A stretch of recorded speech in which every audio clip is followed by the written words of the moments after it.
El Colegio de la Frontera Norte, en colaboración con el Instituto Nacional Electoral y el Instituto Estatal Electoral de Baja California, han estado realizando una serie de seminarios sobre el próximo proceso electoral en la entidad, y con ello hemos tenido la oportunidad de charlar con diversos especialistas en temas de política, elecciones y procesos democráticos. Hoy vamos a hablar sobre la participación política y la importancia del voto en los procesos electorales en Baja California, y lo vamos a hacer con uno de los consejeros del INE. Esto es Diálogos desde la Frontera, acompáñenme.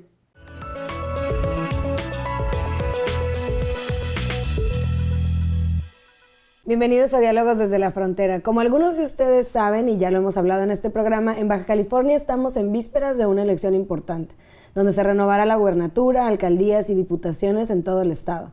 Por ello, el COLEF, en colaboración con el Instituto Nacional Electoral, hemos estado realizando diversos seminarios enfocados a este tema, y con ello hemos tenido la oportunidad de platicar con algunos de los consejeros del INE y otros actores locales y nacionales. Y hoy me complace tener aquí en el estudio al doctor Ciro Murayama. Él es consejero electoral del Consejo General del INE y un destacado académico y economista. Bienvenido, doctor. Muchas gracias por estar aquí. Gracias por la invitación. Es un gusto estar aquí en el COLEF. Bueno, y aprovechando obviamente que está aquí, pues hay algunos temas que me gustaría a mí abordar aquí, espero que nos dé el tiempo. Uno de ellos tiene que ver con lo que presentó precisamente aquí en el COLEF, que es sobre la participación política. Por un lado, me gustaría, como para ponerlo en contexto y poner en contexto más bien a la audiencia, el tema de la participación política, ¿es lo mismo que la participación ciudadana, o desde dónde entendemos estos dos conceptos? Bueno, la participación ciudadana en los asuntos públicos va mucho más allá de la mera participación político-electoral, pero uno de los indicadores clásicos que se usan para medir la participación ciudadana en las elecciones es precisamente el porcentaje de ciudadanos que van a votar de los que pueden ir. Es decir, tenemos una lista nominal que representa el 100% de los ciudadanos en donde va a ser la elección, puede ser a nivel nacional o en una entidad federativa, y vemos cuántos acuden. En la elección de 2018, que permitió la renovación del Congreso de la Unión, de la Presidencia, y que además implicó 30 elecciones concurrentes, es decir, prácticamente todo el país tuvo elecciones locales, con dos excepciones, justamente Baja California y Nayarit. Pues en esa elección de 2018 participó prácticamente el 64% de la ciudadanía, es decir, 64 de cada 100 posibles electores llegaron a su cita con las urnas y sufragaron. Es un porcentaje similar al que se ha tenido en las últimas dos elecciones, las dos previas a las 18 elecciones presidenciales, así que en términos generales o gruesos podemos decir que 2 de cada 3 ciudadanos que pueden votar van y votan. Es mayor este porcentaje al promedio de los países de América Latina, en donde la participación se ubica por debajo del 57%. Y los países que tienen mayor participación, como es el caso, por ejemplo, de Brasil, de Perú, son países donde es obligatorio votar. Y si no se vota, hay alguna sanción para el ciudadano. Por ejemplo, pues no puede hacer trámites como obtener su pasaporte, su licencia de conducir, en fin, inscribirse a la universidad. Hay penalizaciones, y de esta manera pues ahí sube la participación, evidentemente. En México, si bien el voto es obligatorio, no hay ninguna sanción si alguien no va a votar. Y Baja California tiene históricamente una participación ciudadana en las urnas menor al promedio nacional. Sí, justamente a eso iba mi segunda pregunta, o sea, como el pulso de la participación política a nivel nacional, ¿cómo lo ven? Y también ahora, pues en la víspera de las elecciones en Baja California, que como ya mencionó, pues hemos tenido baja participación en las urnas. ¿Cree usted que esto está mejorando? El tema, por ejemplo, de los debates, ¿cómo ha abonado a la participación política? En Baja California, la participación ciudadana en 2018 fue 52%, es decir, fueron a votar 1 de cada 2, mientras que a nivel nacional, como decíamos, 2 de cada 3. Pero esta es una participación inferior que se mantiene a lo largo del tiempo, e incluso cuando hay elecciones estrictamente locales, municipales o al Congreso, hemos encontrado que vota 1 de cada 3 en Baja California. Este fenómeno creo que no tiene una explicación estrictamente electoral, es decir, es una medición electoral, es participación en las elecciones, pero hay elementos que van más allá de la vida política que creo ayudan a entender este fenómeno, y tiene que ver con dónde estamos, precisamente en la frontera, y en una entidad que tiene un comportamiento demográfico distinto al de otros estados del país que tienen mayor participación ciudadana, porque si bien ha crecido la migración, o sobre todo creció a fines del siglo XX y la primera década de en Baja California seguimos viendo pues que hay una alta migración interna y hacia los Estados Unidos. Es un estado altamente receptor de población, y entonces eso hace que crezca su lista nominal, que la gente obtenga su credencial aquí para estar, para poderse identificar, pero no necesariamente se sienten involucrados. Así es, que ya haya cierta identidad con la entidad, con el Estado y con su vida política.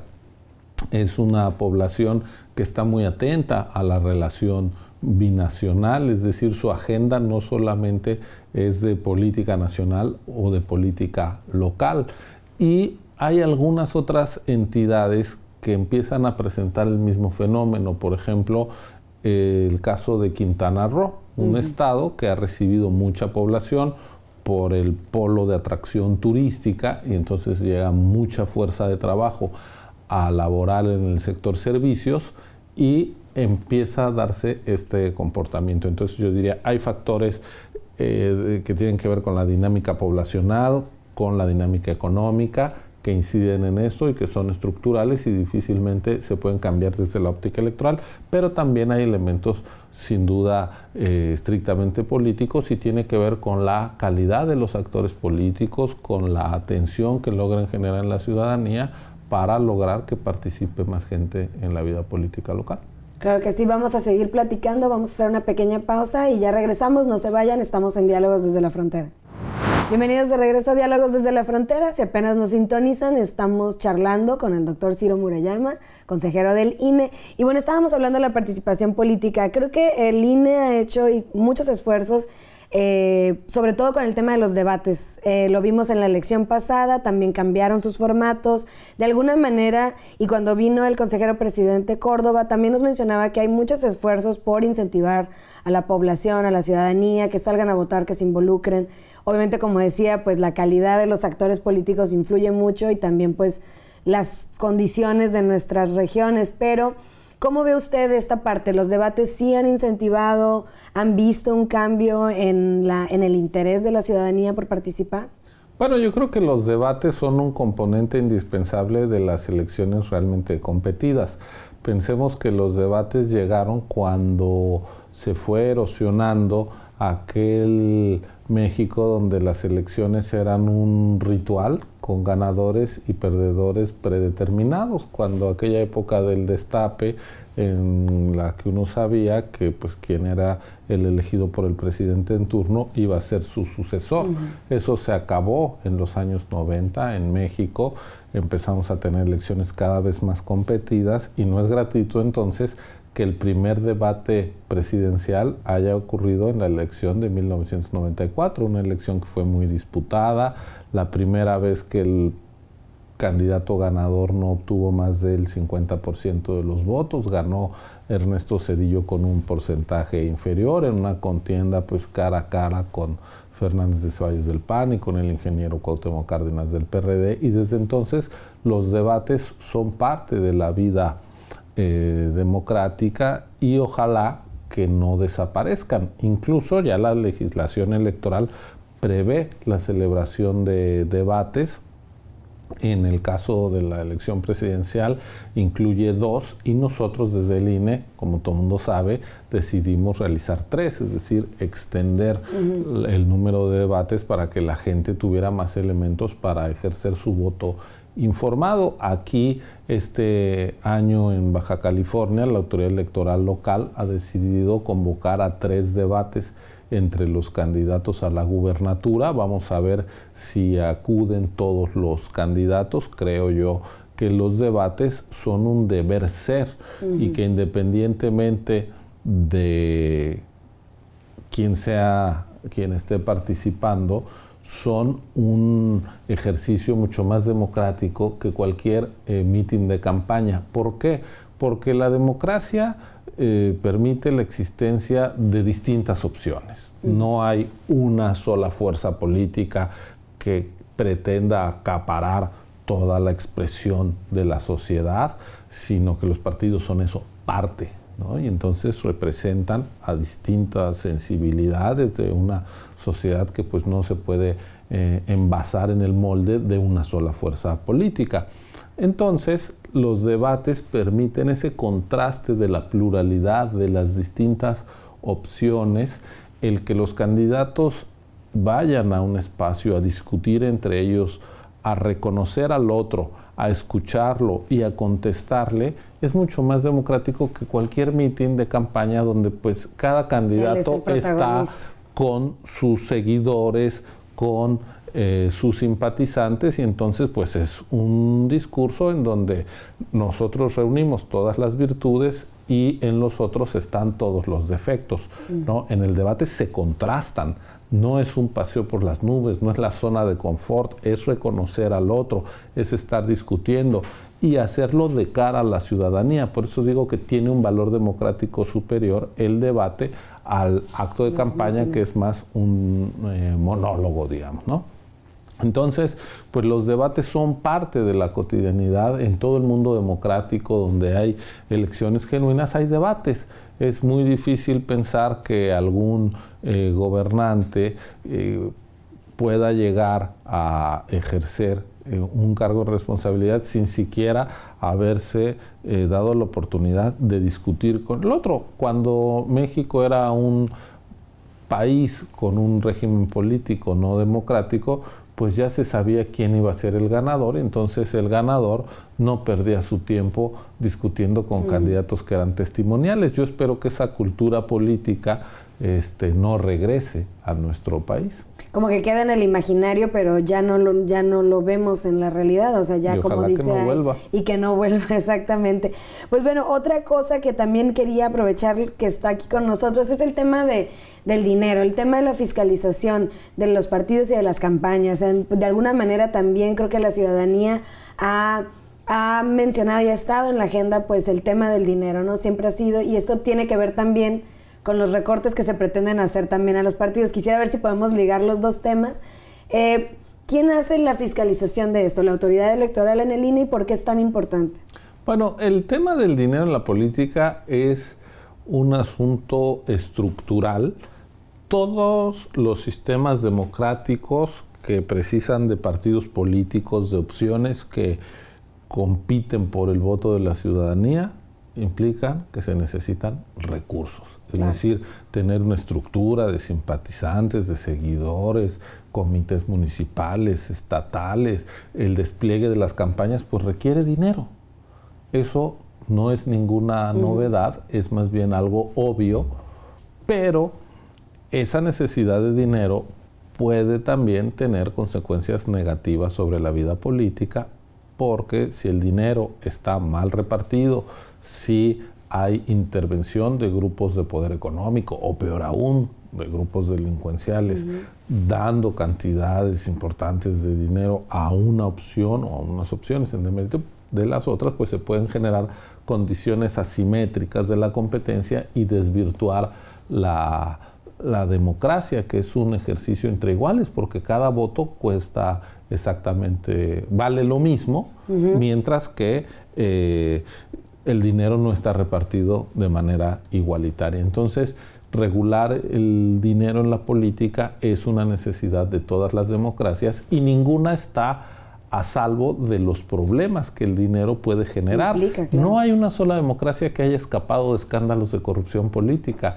Ahí está el caso Enron en Estados Unidos, lo podemos ver ahora con todo lo de Overdrecht en Sudamérica, ha pegado a México. En México tenemos escándalos amigos de Fox, Pemex Gate, fundaciones, fideicomisos para llegar dinero a los distintos partidos de forma opaca. Entonces es un asunto que es un problema estructural que no va a desaparecer de una vez y para siempre, y las legislaciones nacionales han desarrollado pues distintas regulaciones en esta materia y México tiene una muy desarrollada.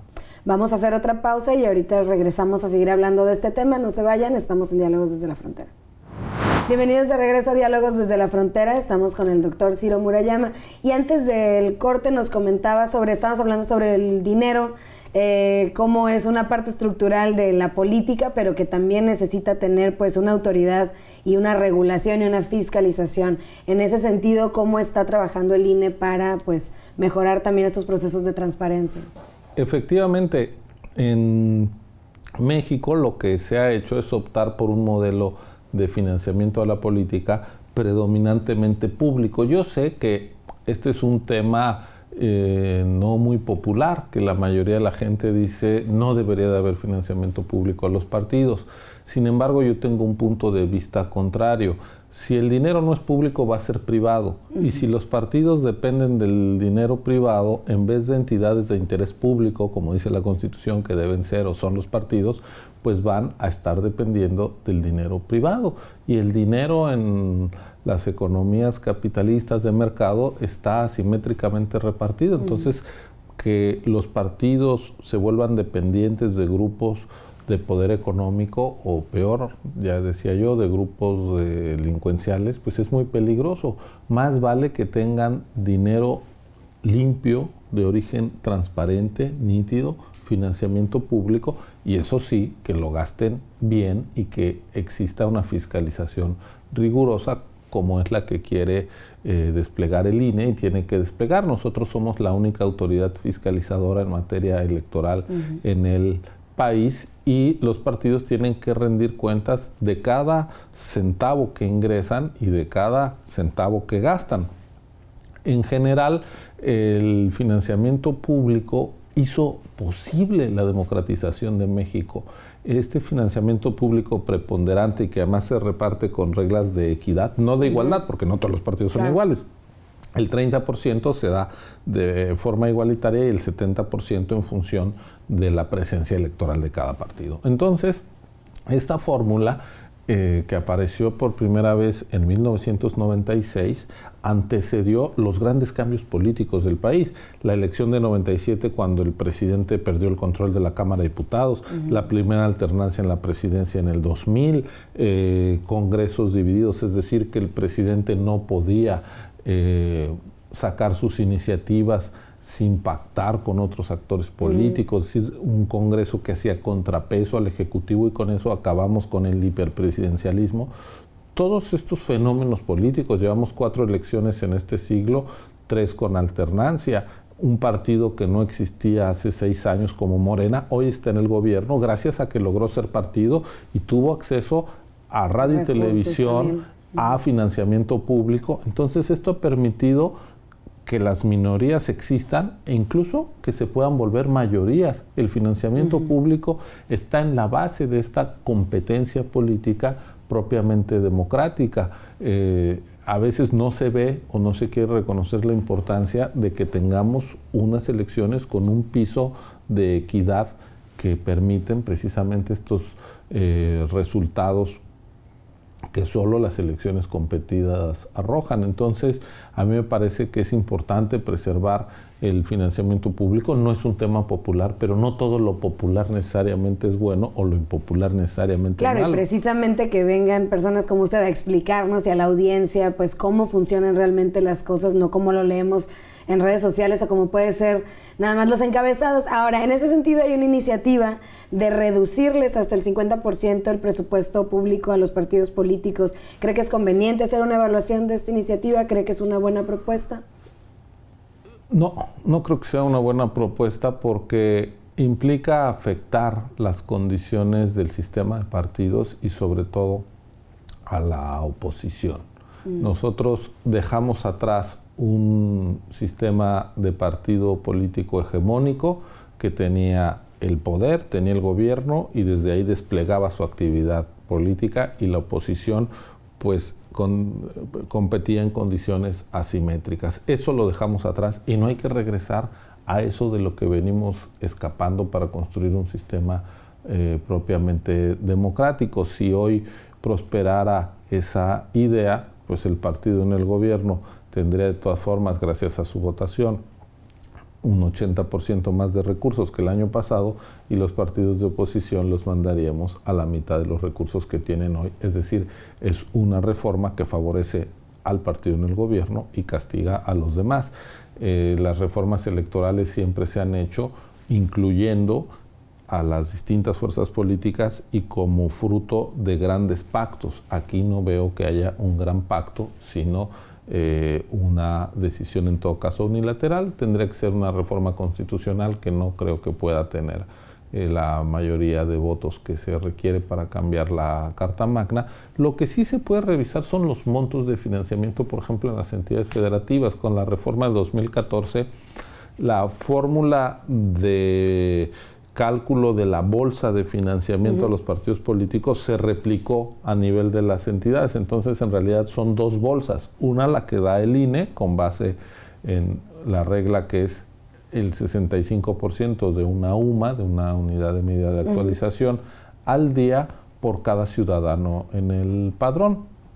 Este monto se replica en las entidades federativas con cargo a los recursos de los estados. Esto no era así hasta 2014, implicó que prácticamente se den unos 1.500 millones de pesos más a los partidos cada año sobre lo que se daba antes, con cargo a los presupuestos estatales. Yo creo que eso se puede revisar, se puede corregir perfectamente, pero también pues tiene que ser fruto de acuerdos políticos, no imposiciones unilaterales. Muy bien, doctor, pues se nos acaba el tiempo. Nada más quisiera, para concluir, ¿cuáles son las perspectivas desde el INE para la elección de Baja California?